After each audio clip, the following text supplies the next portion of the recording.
What's up again, everybody? Yesterday we talked about the best Prism cards in Monarch, the cards that are most class defining, are most just generally powerful, cards that I thought really stood out amongst the other ones, and I loved seeing some of the comments you guys left. I think there were some great cards mentioned that I did leave off the list. Are those cards better? I don't know. You know, it's perhaps some of it is personal opinion. I do think there are some great arguments made, and I do respect your opinion as well. So I want to hear what you think about this list, just like I did with the Prism list. Some of these cards you will agree with, some of these you may not agree with, and you may not agree with the placement of some of them as well, but I'm excited to talk to you about CHANE because I've played a ton of CHANE. I have played CHANE multiple times in Sealed. I have drafted CHANE.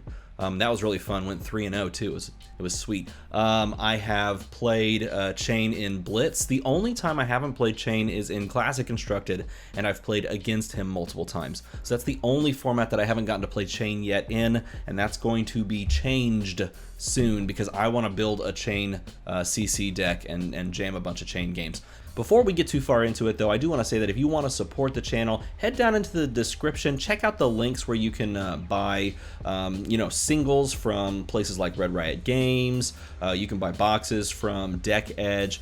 Oh my goodness, you should be using FabDB for building decks. If you're not, like, I don't know what you're using, but you should be using FabDB because it's fantastic. All of those, those services, those stores, those individuals that have created like marketplaces, those are people that love this game. And if you want to support this channel, use those affiliate links down in the description, and I'll get a little bit of a kickback so that I can use that to buy things like this nice new webcam so that we can see things more clearly, and maybe even buy some stuff to give back to you, which is something I'm planning to do when that number goes to 4K. So check those out down in the description. So with that being said, it's time to talk about the 7 best cards in CHANE, the 7 best cards in Shadow Runeblade. This is a hard list because think about this.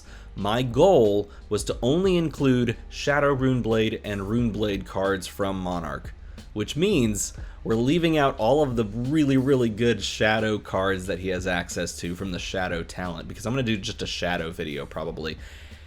And with that understanding, you kind of have to keep all of this in perspective because it is a little bit strange when you can't include some of the pretty powerful like shadow puppetries and things like that. So keep that in mind as we do our list. And if you want to put your list in the comments section below, I'd love to take a look. All right, starting from 7 to 1 in mostly order, I don't know, you tell me what the order you think is, but we're starting with a card you may not actually have on your list. I think it's a fantastic card, and that is Dimensional Gateway. Dimensional Gateway is a boss of a card.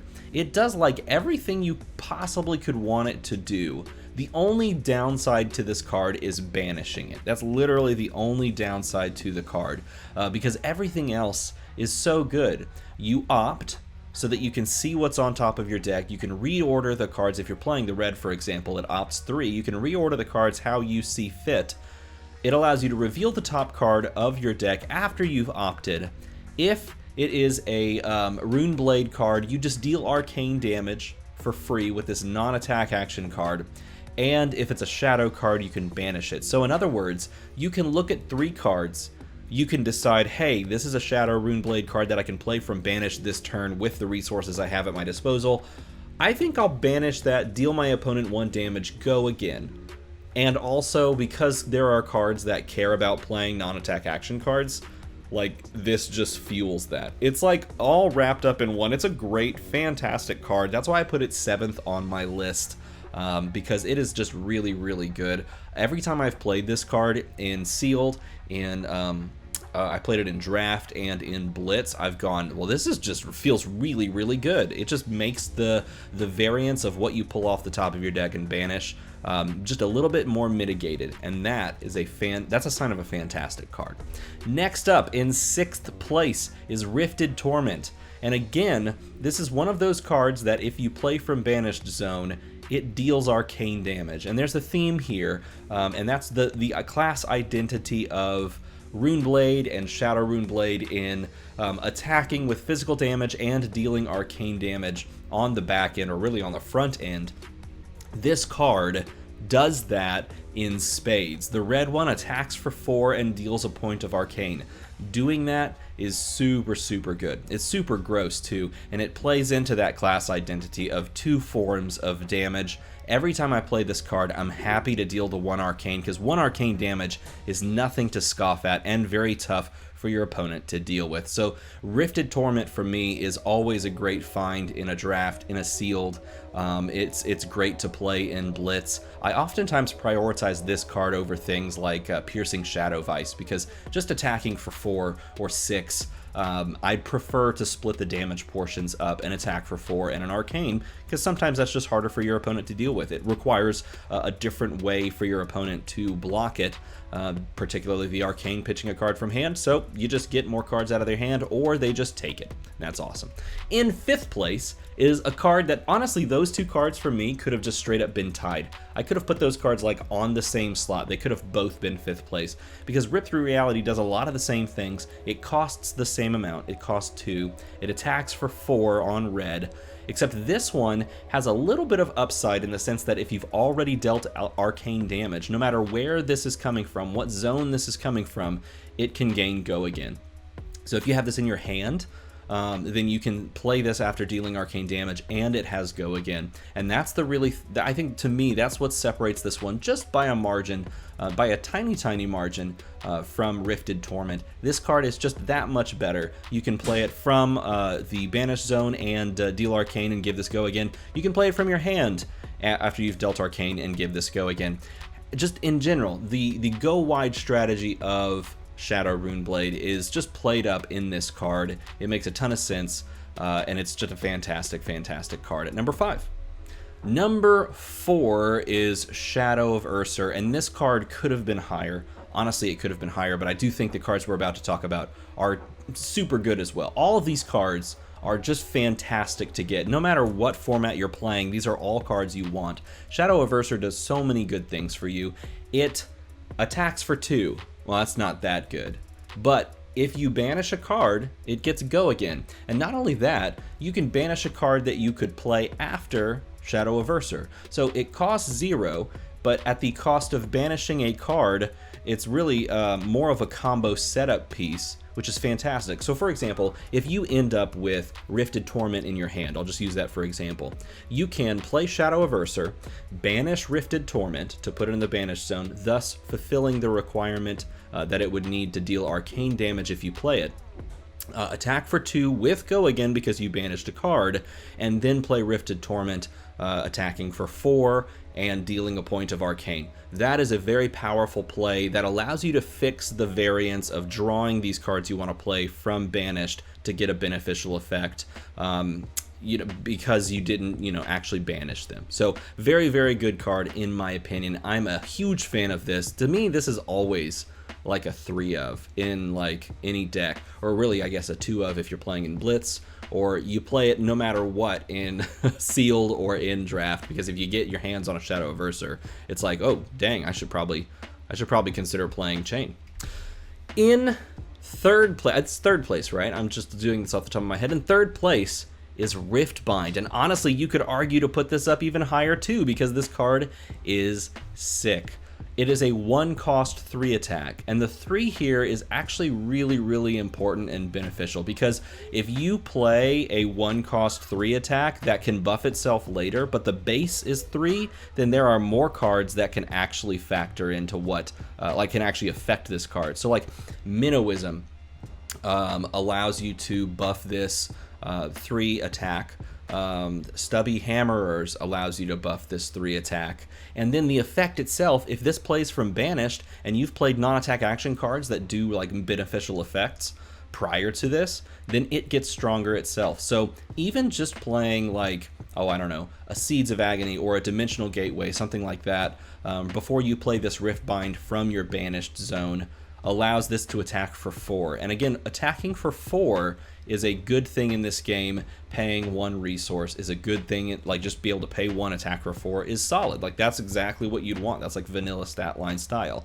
But then you think, okay, well, if I play Minnowism into this from Banished, then you're attacking for 3, plus a red Minnowism gives +3, so 6, plus the 1 from its effect, so you're attacking for 7 with Riftbind.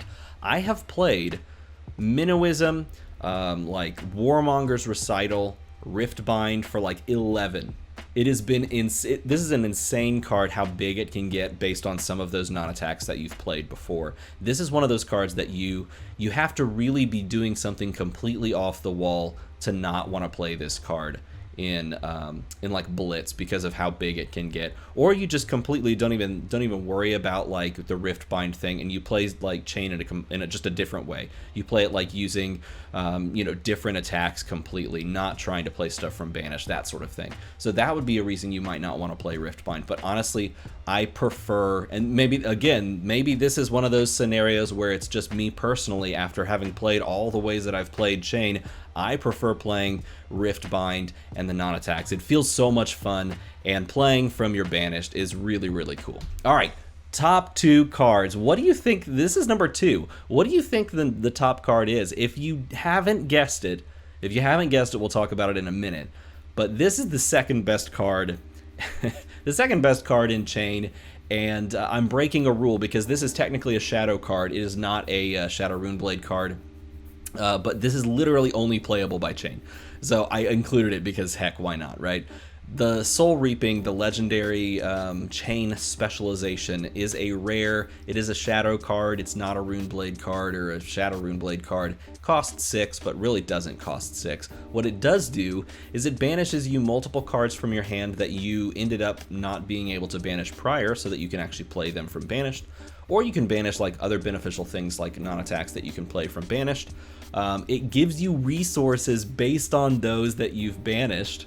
And then if you're playing against a light hero, as just added like benefit, if you're playing against a light hero, it's a 6 attack with Go Again if they have something in their soul. This card it's so hard for me not to put this number 1 because, and I want to say this and I want you to understand this, every game that I've played Soul Reaping, I have won that game. And I have played I've played a lot of games where I've played Soul Reaping. And I've kept this stat in mind. Every game I've played Soul Reaping, I've won. That's not to say that you will win your game every time you play Soul Reaping. It's just, it goes to show you what a powerful 6 attack with Go Again or giving it Go Again, and then just continuing to go wide can do for you. This is gross. The fact that it also gives you resources is just dumb. This card's so strong. It's really, really good.